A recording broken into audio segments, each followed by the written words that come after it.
ఒకప్పుడు ఒక పెద్ద రాజ్యంలో వీరేంద్రుడు అనే రాజు ఉండేవాడు. అతనికి రుచికరమైన భోజనాలు ఇష్టం. రాజభవనంలో ప్రతిరోజు కొత్త కొత్త వంటలు తయారవుతుండేవి. కానీ రాజుకు ఒక సమస్య ఉండేది. ఎవరూ ఎక్కువ కాలం రాజవంటవాడిగా పనిచేయలేకపోయేవారు. ఎందుకంటే రాజు చాలా కఠినంగా ఉండేవాడు. చిన్న తప్పు జరిగినా కోప్పడేవాడు.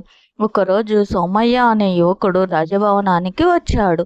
అతను చాలా తెలివైన వంటవాడు. వంట మాత్రమే కాదు, సమయానికి తగినట్లు ఆలోచించడం కూడా అతనికి వచ్చు. అతను రాజును కలిసి, మహారాజా, నాకు ఒక అవకాశం ఇవ్వండి, మీకు నచ్చేలా వంట చేస్తాను అన్నాడు. రాజు నవ్వుతూ, చాలా మంది వచ్చారు, చివరికి వెళ్ళిపోయారు. నువ్వు ఏమి ప్రత్యేకం చేస్తావో అన్నాడు. మరుసటి రోజు సోమయ్య అద్భుతమైన వంటలు చేశాడు. అన్నం, పప్పు, కూరలు, స్వీట్స్ అన్నీ ఎంతో రుచిగా ఉన్నాయి.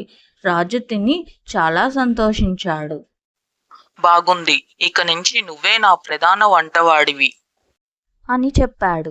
కొన్ని రోజులు బాగానే గడిచాయి. ఒకరోజు పొరుగున ఉన్న రాజు అతిథిగా వచ్చాడు.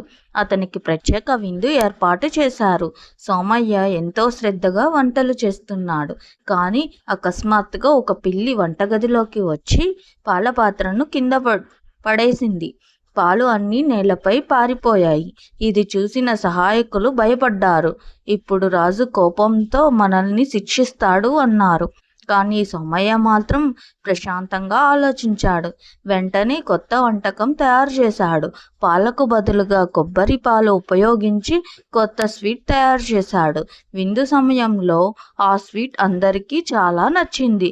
పొరుగున ఉన్న రాజు, ఇలాంటి రుచి నేను ఎప్పుడూ తినలేదు అని ప్రశంసించాడు. మన రాజు ఆశ్చర్యపోయాడు. ఇది ఎలా చేశావు అని అడిగాడు.